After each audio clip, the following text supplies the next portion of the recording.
Nesse momento eu convido o reverendo Bruno, que estará trazendo a palavra de hoje à noite. É sempre bom lembrar que as mães que, se porventura precisarem se ausentar do tempo para ir ao berçário, que não se preocupem, que lá nós temos uma televisão que estará fazendo a transmissão ao vivo do culto. Então você não perderá nenhum momento, tá bom? Então a palavra está com o pastor Bruno.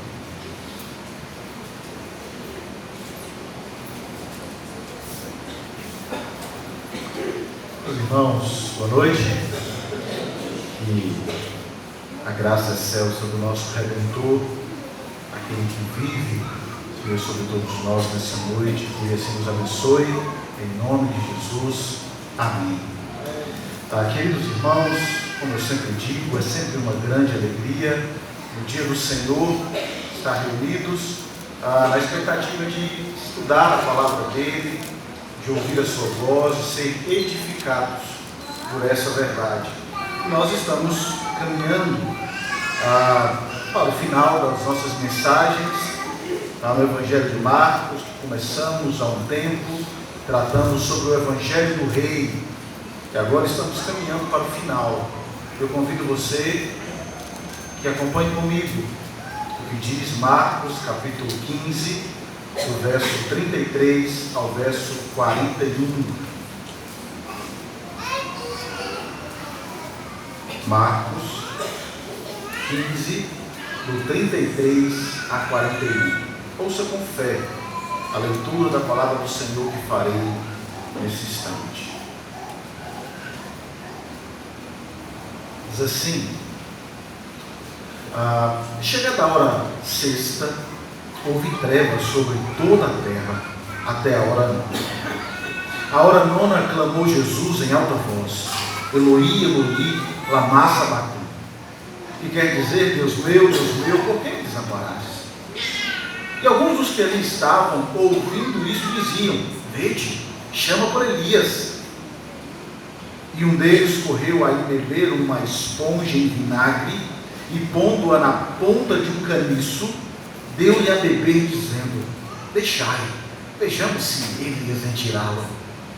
Mas Jesus, dando um grande brado, expirou. E o véu do santuário rasgou-se em duas partes, de alto a baixo. O centurião que estava em frente dele, vendo que assim expirara, disse: Verdadeiramente, este homem era o Filho de Deus. Estavam também ali algumas mulheres observando de longe, entre elas Maria Madalena, Maria mãe de Tiago, o menor, e de José e Salomé, os quais, quando Jesus estava na Galileia, o acompanhavam e serviam, e além destas, muitas outras que haviam subido com ele para Jerusalém. Vamos orar? Por esse trono, vamos orar ao Senhor. Nos rendemos aos teus pés, porque é lá que nós encontramos a verdade de vida. Tu tens as palavras de vida eterna. Para onde iremos? Onde encontraremos tais palavras, senão em ti? Nessa noite estamos aos teus pés, Redentor, para ser ensinados, para ser educados nessa verdade tão preciosa. Por isso rogamos a ti, Pai, desvenda os nossos olhos. Abra, Senhor, por amor do teu nome, o nosso coração. Quebra o nosso orgulho, quebra a nossa altivez, nos faça pequenos diante de verdade tão gloriosa, e que possamos guardar essa verdade em nosso coração, para não pecarmos contra ti. Essa é a oração que te fazemos, Redentor, Senhor amado, em teu nome, nome que está acima de todo nome, o nome santo de Jesus. Amém. Queridos irmãos, como é que nós mensuramos uma tragédia? Como podemos contar ou tentar entender o tamanho de uma tragédia? Certamente pelo tamanho dos seus estragos, ou pelo sofrimento causado, pela quantidade dos seus mortos. Às vezes é difícil traduzir em palavras algo dessa natureza. Por isso, as imagens que percorrem o mundo e os tempos de guerras, de terrores, de dor, acabam comovendo muita gente. É difícil explicar sentimentos experimentados de terror que o outro vive. Por isso nós sempre temos pessoas que se levantam compondo uma música, promovendo passeatas, derramando ou despejando pétalas de rosa nas praias, para tentar assim sensibilizar as pessoas para acabarem com as guerras. As pessoas sempre estão procurando um meio de sensibilizar os outros a acabar com a guerra. Por exemplo, existe uma foto que rodou o mundo e sensibilizou muita gente que olhava para ela, porque ela conseguiu capturar uma imagem, ela conseguiu capturar os estragos produzidos por uma guerra. Por exemplo, na guerra do Vietnã, onde mais de 2 milhões de pessoas morreram, precisamente no dia 8 de junho de 1972, uma foto que creio ser conhecida de todos, revelou o horror e o drama da guerra. A imagem icônica mostra uma menina vietnamita de 9 anos, depois de ter a sua vila atacada, correndo de braços abertos, com o corpo nu, queimada por uma substância química, com uma expressão de dor, de choro em seu rosto. Uma imagem assustadora, que marcou e ainda marca e simboliza o terror que foi aquela guerra. O fotógrafo que fez aquela foto, ele disse que a menina corria gritando: está queimando, com lágrima nos olhos. Certamente uma imagem de dor e sofrimento incomensurável, que revela toda a maldade do coração humano. Sim, esta imagem rodou o mundo com o objetivo de mostrar os horrores da guerra e sensibilizar as pessoas que guerra não deve existir. Em uma entrevista, aquela menina que ainda é viva, ela disse: nenhuma criança deveria sofrer o que eu sofri. O nosso texto essa noite nos mostra o fim de uma guerra.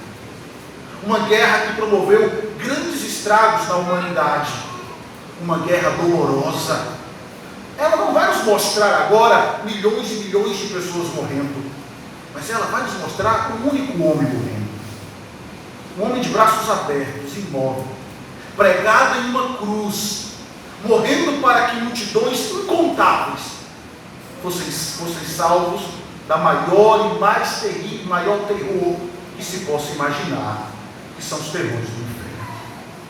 Vimos que os intentos perversos dos corações dos líderes encontraram seu cumprimento. E mesmo sendo nosso Senhor reconhecido como um grande profeta, celebrado como rei, eles não se importaram com isso. Eles não deram a honra que esse profeta lhe merecia. Naquela sexta-feira, o nosso Redentor estava lá, pregado na cruz. Eles não deram honra que esse profeta merecia. Como profeta messiânico, Jesus havia sido desprezado, abusado. Suas palavras foram rejeitadas, cravadas naquela cruz. Como rei, ele foi ridicularizado, tratado como uma chacota pública, tratado como um rei ridículo. Mas algo ainda está para nós. Algo ainda do seu Cristo e seu ofício faltava se revelar. E agora Marcos nos mostra que, como sacerdote messiânico, ele se torna uma vítima sacrificial pelos pecados do seu povo. Ele morrerá por pecadores. Por isso, com essas breves informações, eu vos convido a entender que o Filho de Deus, em sua hora mais negra, morre para salvar pecadores do inferno. Não fez sua Bíblia. Acompanhe esse drama da sexta-feira.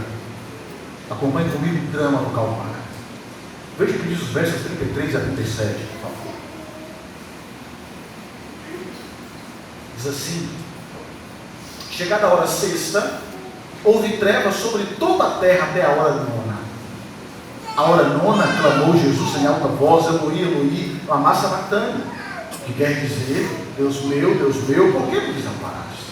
Alguns que ali estavam ouvindo isso diziam: vede como chama por Elias, e um deles correu a embeber uma esponja em vinagre e pondo-a na ponta de um caniço, deu-lhe de beber, dizendo: deixai, vejamos se Elias vem tirá-lo. Mas Jesus, dando um grande brado, expirou.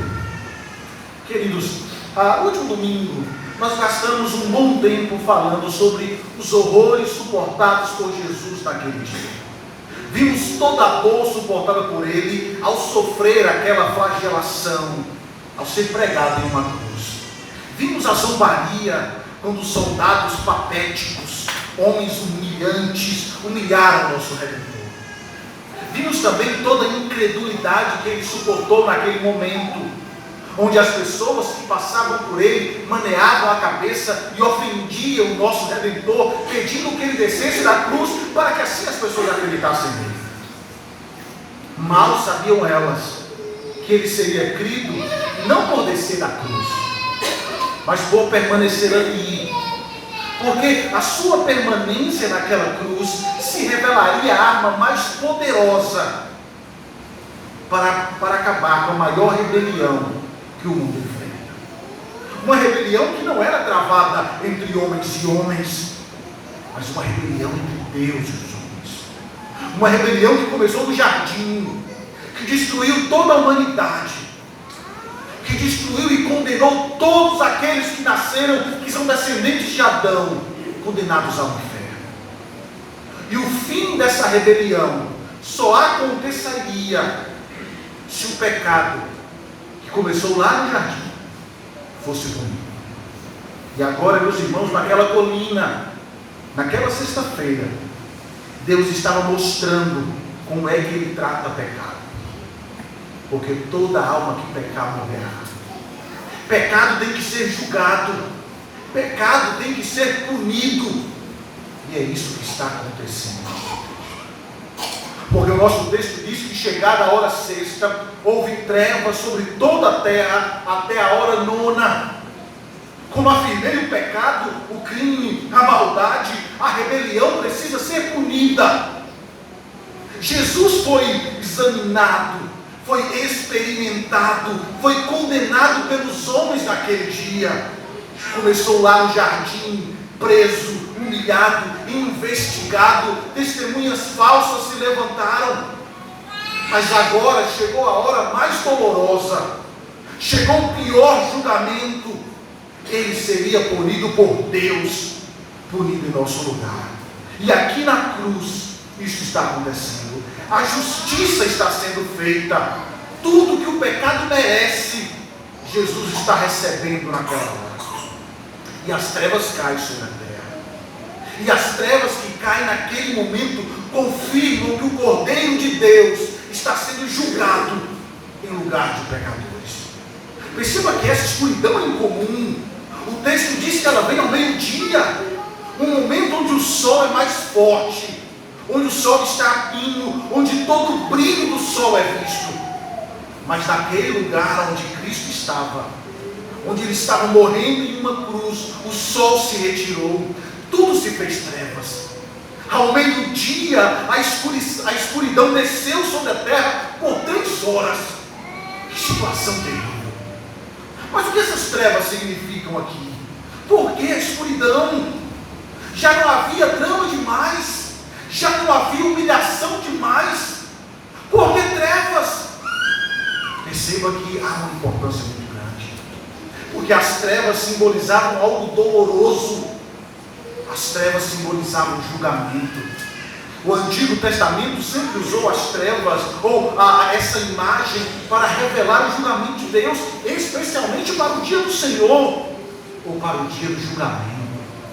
O profeta Amós nos diz: sucederá naquele dia, diz o Senhor Deus, farei que o sol se ponha ao meio-dia, e entenebrecerei a terra em dia claro, converterei as vossas festas em luto, e todos os vossos cânticos em lamentações, porei pano de saco sobre todos os lombos, e calva sobre toda a cabeça, e farei que isso seja como um luto, por filho único, luto cujo fim será como um dia de amargura. É isso que está acontecendo. Naquela colina, não está apenas um homem julgado por governadores, rejeitados por um povo, crucificado por líderes religiosos, mas um homem que está no tribunal de Deus, recebendo julgamento pelos nossos pecados. As trevas daquela hora eram sinal de julgamento. A mão do Criador pesava sobre o verbo de Deus. Aquele que é a luz estava envolto em trevas, sozinho, suportando a mão mais pesada, o julgamento mais cruel. Mas seria este o fim de Jesus? Seria ele capaz de suportar aquele julgamento e sair vitorioso e vencedor de lá? Qual seria o resultado dessas trevas? O que aconteceria depois de tudo isso? Certamente os leitores originais, aqueles que receberam esse texto, que ao folhear pela primeira vez, que chegou nesse momento do texto, nessa informação, eles devem ter vibrado porque eles conheciam a história. E quanto mais conhecemos, mais nos alegramos. Quanto mais sabemos sobre a verdade, mais esperança temos. Quanto mais conhecemos a respeito de Deus, mais certos nós estamos que o fim, que a dor, que a morte não virá sobre nós, definitivamente. E os leitores originais sabiam disso. Eles sabiam que trevas, que julgamento antecede libertação. Deus trouxe trevas à terra, em julgamento a seu Filho, para que seu povo fosse liberto do cativeiro. Vocês se lembram do que aconteceu antes da última praga do Egito? Vocês se lembram do que aconteceu antes da última praga, antes da celebração da Páscoa, do primeiro cordeiro ser morto? Na verdade, vocês se lembram de qual foi a nona praga?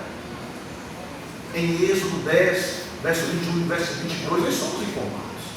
E lá diz assim: então disse o Senhor a Moisés: estende a mão para o céu, e virão trevas sobre a terra do Egito, trevas que se possam apalpar. Estendeu, pois, Moisés a mão para o céu, e houve trevas espessas sobre a terra do Egito por 3 dias. Veja, antes da libertação, antes da morte dos primogênitos dos egípcios e do cordeiro que simbolizava vida para Israel, houve trevas por 3 dias sobre a terra. Trevas que simbolizavam julgamento, trevas que vieram à terra antes que o povo experimentasse vida. E então veio a liberdade. E esta cena que aconteceu lá no passado está se repetindo aqui de uma forma cruel, só que definitiva. Ali no Calvário, naquela sexta-feira, tudo estava se repetindo. Trevas caíram novamente, antes da morte dos primogênitos. Só que dessa vez, não será um primogênito que vai ser morto, e nem mesmo o primogênito do Egito.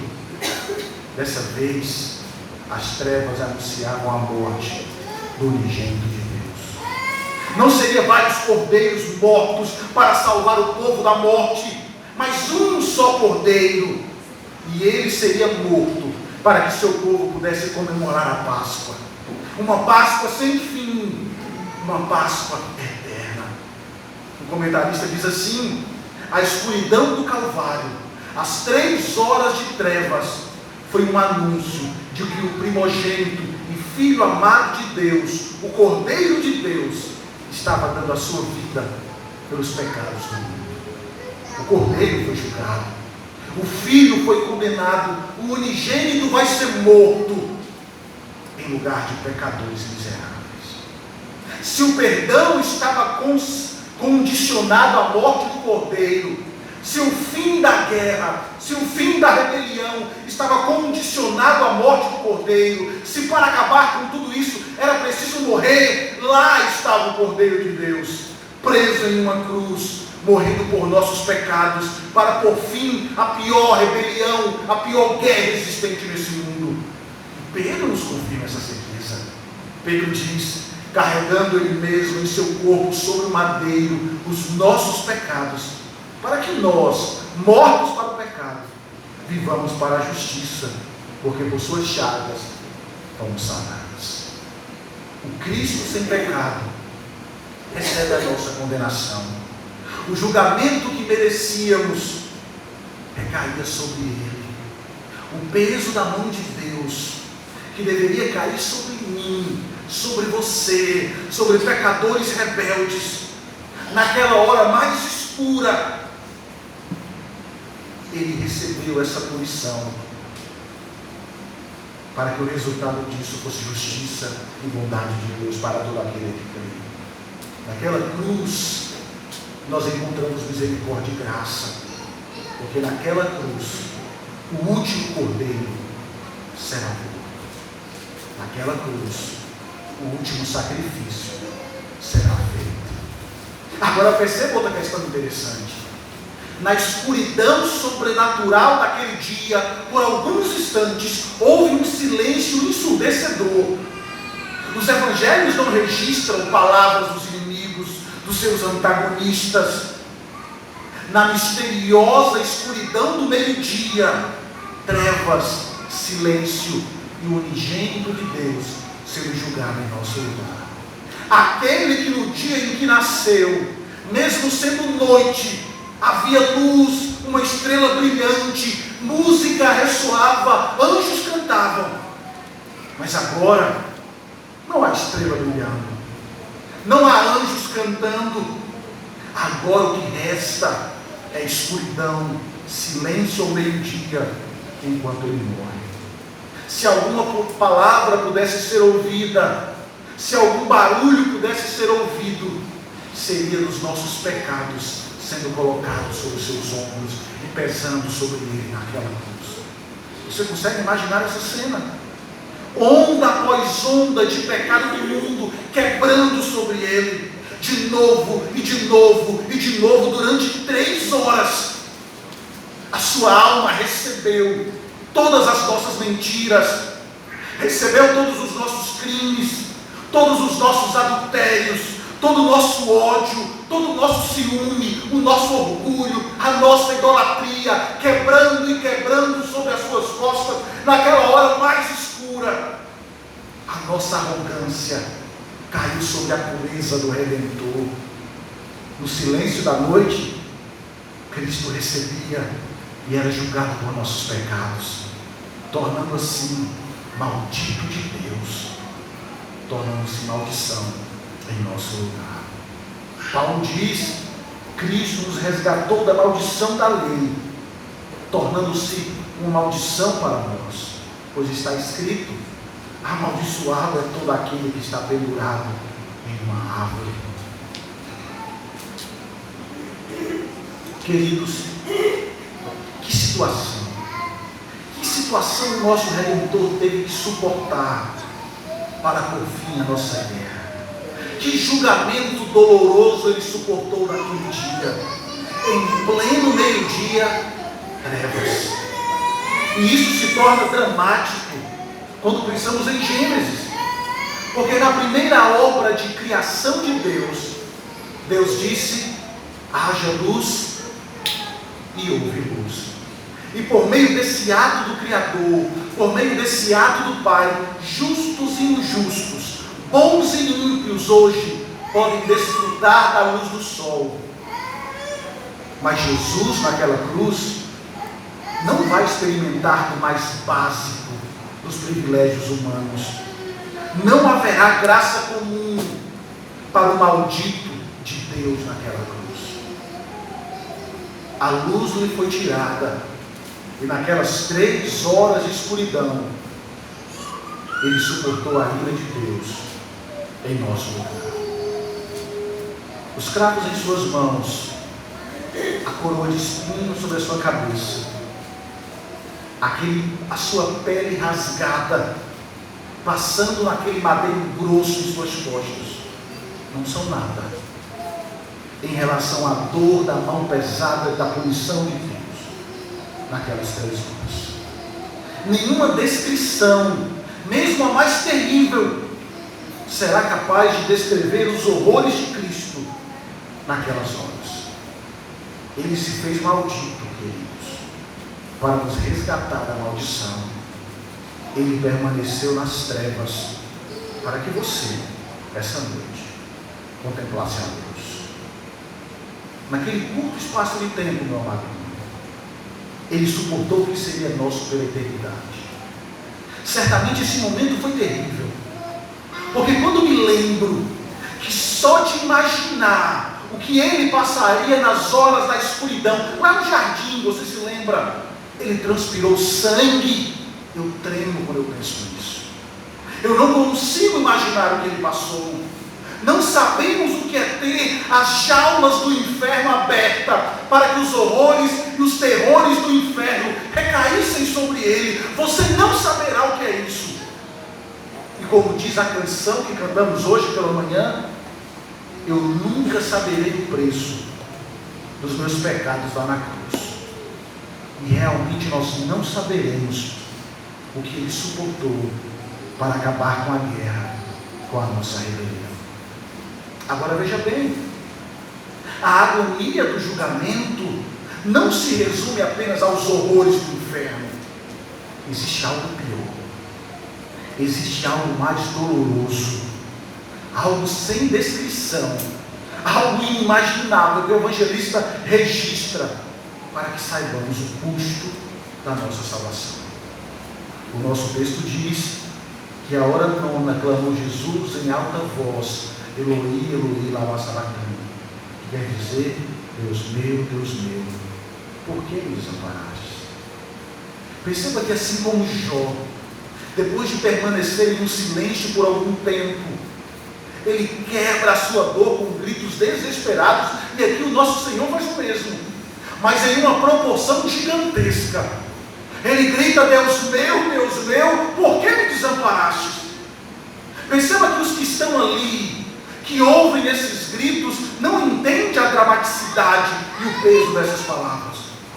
Eles erroneamente acreditavam que ele estava chamando por Elias, achando que Elias viria salvá-lo, mas ele não está chamando por Elias. Elias já esteve com ele na transfiguração, vocês lembram quando tratamos aqui? Elias já esteve com ele, confortando e falando: será um momento terrível o seu êxodo. Elias, mas Moisés já esteve com ele, falando sobre o que ele teria que suportar nessa hora. Ele sabia que não seria poupado, ele já sabia disso. O grande rei morreria sozinho, como substituto pelo nosso pecado. Jesus não está chamando por Elias. Jesus está proferindo as palavras agonizantes, dolorosas do Salmo 22. E se aqueles homens que ali estivessem conhecessem as Escrituras, eles não teriam confundido as suas palavras. Eles saberiam do que se tratava as palavras que o nosso mestre bradava naquele instante. Assim também é conosco, queridos. Nós só entenderemos a cruz, nós só entenderemos o peso dela, como ela é fundamental, se nós conhecermos a verdade, se nós entendermos que a Escritura fala sobre o que Cristo fez e sobre o que somos. Somos pecadores e Ele é santo.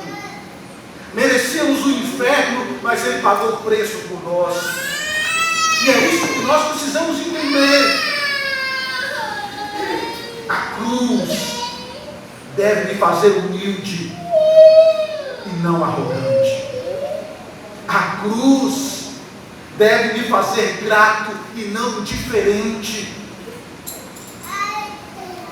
A cruz deve me fazer ativo e não preguiçoso. A cruz deve me fazer glorificar a Deus e buscar o conhecer mais e não achar que o que sei é suficiente.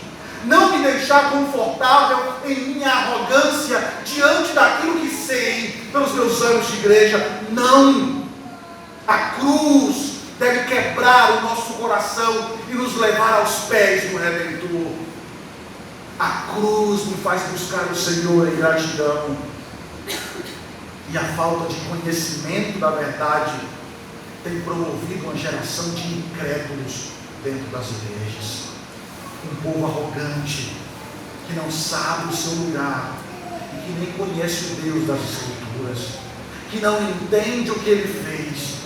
Uma geração de anticristo está invadindo as igrejas em busca não da cruz, mas em busca de glória e devoção própria. Mas veja o que está acontecendo aqui. Perceba que para Cristo proferir essas palavras é algo doloroso que a nossa mente não consegue compreender. O grito de Cristo não era de dor física, de confusão psicológica ou do pavor da morte, não. Era o grito do Filho de Deus, que agora estava experimentando algo que nunca conhecera em toda a eternidade. Separação e abandono. Aquele que há um perfeito relacionamento entre a Trindade. Um amor sem igual. Um amor que não nasceu em algum momento da história, como nasce o amor pelos nossos filhos, depois que eles nascem, depois de um tempo. Não é um amor que nasceu por algum tempo, mas era um amor eterno. Só que agora, naquela cruz, ele está sendo separado desse amor. Deus, o Pai, está abandonando o seu Filho. Muitos teólogos tentam explicar como isso aconteceu, mas o que vemos aqui é que Deus retirou todas as bênçãos, todo o suporte, toda a graça de seu Filho. E esse acontecimento é tão sério, tão forte, que não existe, como eu disse hoje pela manhã, uma analogia, uma metáfora que eu possa usar para trazer luz ao que está acontecendo aqui. Um escritor disse assim: na escuridão da noite da cruz, Jesus estava sozinho. Sua separação não foi apenas sentida, ela foi real. A unidade ontológica da Trindade não foi quebrada, mas a separação do Filho do Pai e do Espírito foi fato. E isso foi possível por causa da autenticidade da encarnação. A natureza santa de Deus exigiu a separação quando o Filho se tornou pecado em nosso lugar. Veja, o que vemos aqui são as trevas, mesmo que por algumas horas prevalecendo sobre a luz, prevalecendo sobre a luz do mundo. E perceba que elas não foram impostas pelo diabo. As trevas aqui não foram impostas por demônios ou por nenhuma hoste infernal, mas elas foram impostas pelo próprio Pai. O grito de Jesus e as trevas que cobriram a terra declaram a mesma verdade. Houve um abandono quando Jesus enfrentou todos os pecados que cada homem, mulher e criança cometeu e colocado sobre os seus ombros. O nosso Redentor, que havia sido exilado dos portões da cidade, expulso de Israel, agora está ali, abandonado pelo Pai. Aquele que era a luz do mundo estava envolto em trevas, sufocando em seu próprio sangue. O céu em silêncio por algumas horas, e ele sofrendo sem que ninguém o contempla. Mas essa dor já vai passar. Esse sofrimento está prestes a acabar. O sol está prestes a sair e assim dissipar as trevas. O sol da justiça brilhará para lançar fora todo o medo, para lançar fora as trevas, e clarear a nossa mente e revelar a verdade sobre aquele que está pregado em uma cruz. E perceba como os primeiros raios de sol a verdade é vista. Veja nos versos 37 ao verso 41.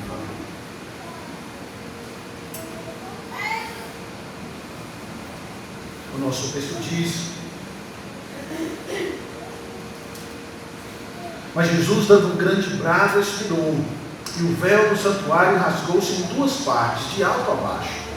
O centurião que estava à frente dele, vendo que se expirara, disse: verdadeiramente este homem era o Filho de Deus. Estavam também ali algumas mulheres observando de longe, entre elas Maria Madalena, Maria, mãe de Tiago, menor, e de José e Salomé, os quais, quando Jesus estava na Galileia, o acompanhavam e serviam. e além destas, muitas outras que haviam subido com ele para Jerusalém. Veja, mais uma vez o nosso texto nos diz que Jesus deu um grande brado, um brado de vitória, um brado de triunfo, salvando a humanidade. Ele brada pela vitória conquistada naquela cruz.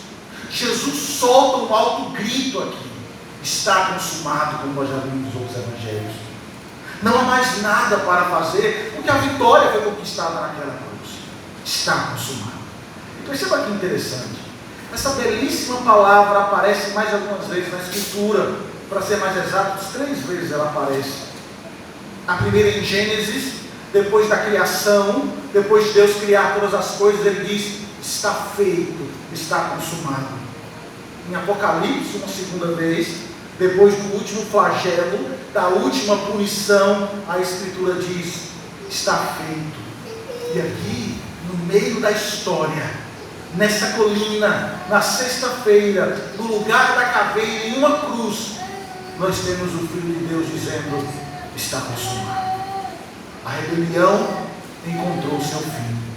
Tudo que estava quebrado foi consertado. A dívida foi paga.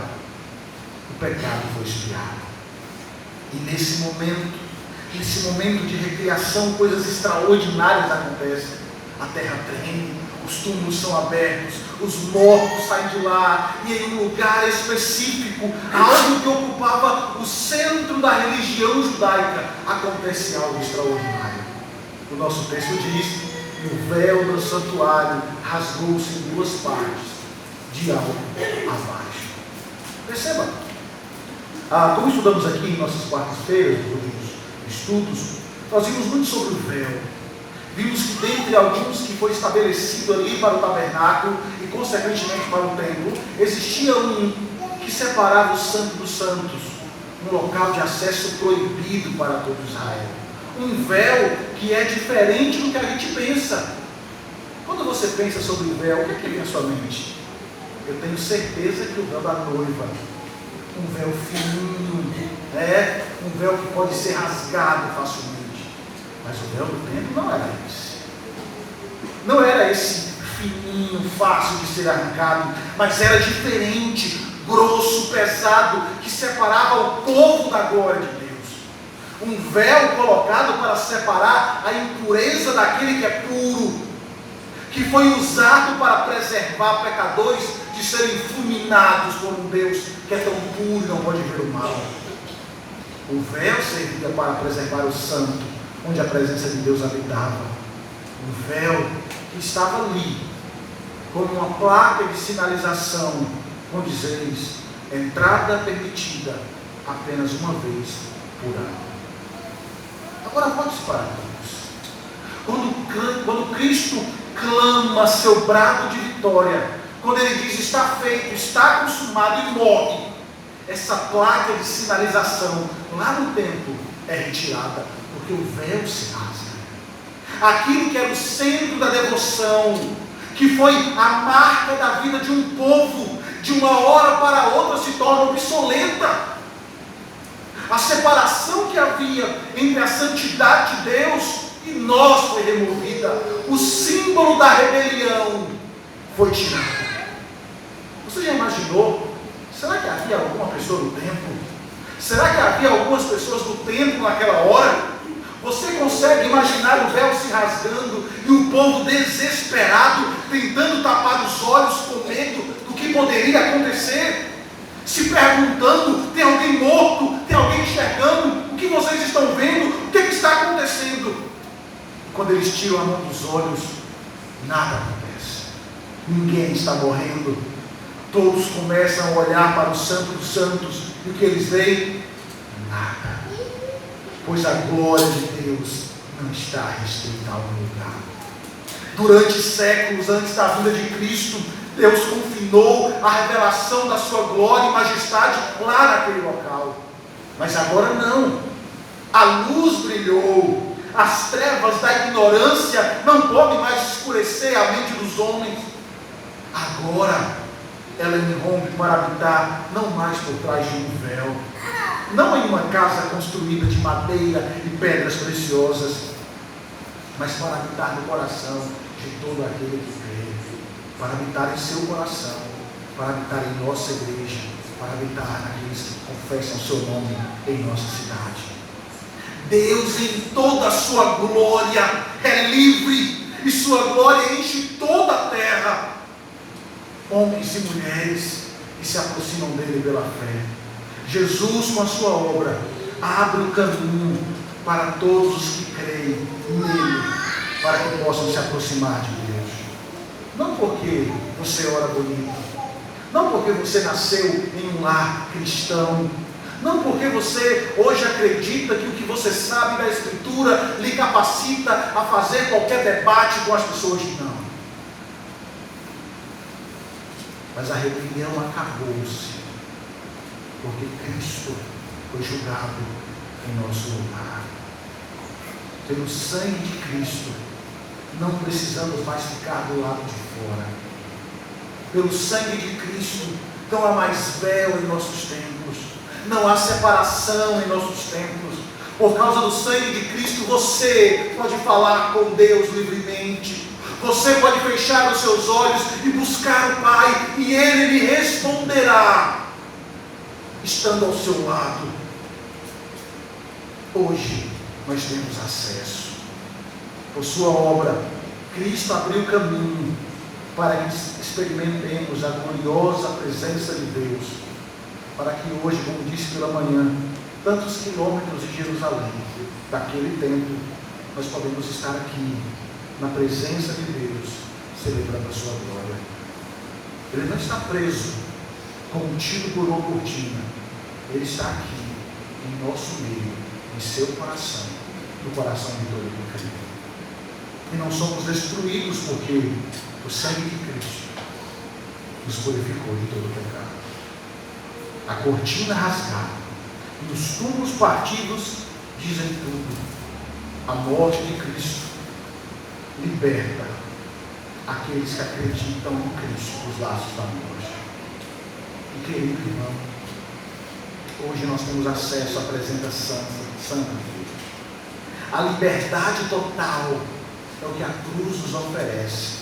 Liberdade espiritual agora irá se manifestar mais uma vez em uma liberação tumultuada quando Cristo voltar, que nós o veremos. Liberdade é o que temos em Cristo. Acesso livre. Você é livre para adorar o Redentor. Mas veja, por meio dele nós temos esse acesso. Ele, que é a luz do mundo, clareará a nossa mente para que o reconheçamos como Filho de Deus. Isso é o resultado da sua obra. Perceba que isso já foi visto de maneira imediata. A humanidade descrente, que não cria no profeta de Deus, agora, depois da sua morte, começa a crer. Olha o que o nosso texto diz. O centurião que estava em frente dele, vendo que assim inspirara, disse: verdadeiramente este homem era o Filho de Deus. Perceba que o poder da morte de Jesus, perceba o poder da obra que Cristo fez, perceba a luz que agora está irradiando naquele lugar, daquela cruz, porque imediatamente após o está consumado, já vemos o resultado de suas obras. Olhar para ele realmente traz vida. O centurião que estava responsável por permanecer ali, reconhece que existe algo especial naquele homem desfigurado. Não sabemos se ele foi salvo, mas perceba que agora as coisas parecem estar diferentes. Algo parece estar claro na mente dele. Aquele homem pregado na cruz é diferente. E veja que o centurião encarregado da execução tinha visto tudo. A terrível flagelação, as feições de Jesus do anonimato, a via dolorosa. Ele havia supervisionado cada palavra de Jesus, a maneira que mesmo na cruz ele cuidava do povo, sua preocupação com sua mãe, filho, eis aí a sua mãe. Esse centurião viu o Salvador salvando um ladrão que o criticava, mas que se arrependeu. Ele viu a escuridão do meio-dia. Esse centurião ficou perto de Jesus E finalmente ele viu a morte explosiva e triunfante de Cristo, bradando. E Marcos diz: este era o Filho de Deus. Perceba que ele chama Jesus de Filho de Deus. Um comentarista diz assim sobre ele: um centurião não era um aristocrata que recebia uma patente militar. Era alguém que se alistava no exército e fazia carreira. Portanto, tratava-se de um homem que vira a morte e também matara pessoas a um ponto que eu e você sequer podemos imaginar. Ali estava um homem experimentado, acostumado com a brutalidade. Contudo, algo havia penetrado as trevas espirituais em que ele se encontrava. E assim ele se tornou a primeira pessoa a confessar a divindade de Jesus. Temos um homem acostumado a ver morte, um homem bruto, insensível à dor, que já promovera dor em muita gente, que na morte daquele homem pregado na cruz, vê algo diferente de tudo que ele já tinha presenciado. Algo que destruiu a sua arrogância, algo que o fez tremer a ponto de confessar: esse homem é o Filho de Deus. Isso porque a forma que Jesus morreu fez esse homem enxergar essa verdade. Porque Marcos diz: vendo que assim expirara. Vendo como? Vendo de que forma? Por que isso é significativo? O que foi que ele viu? Veja, homens crucificados costumavam levar 2 dias ou até mais para morrer. Era uma morte prolongada em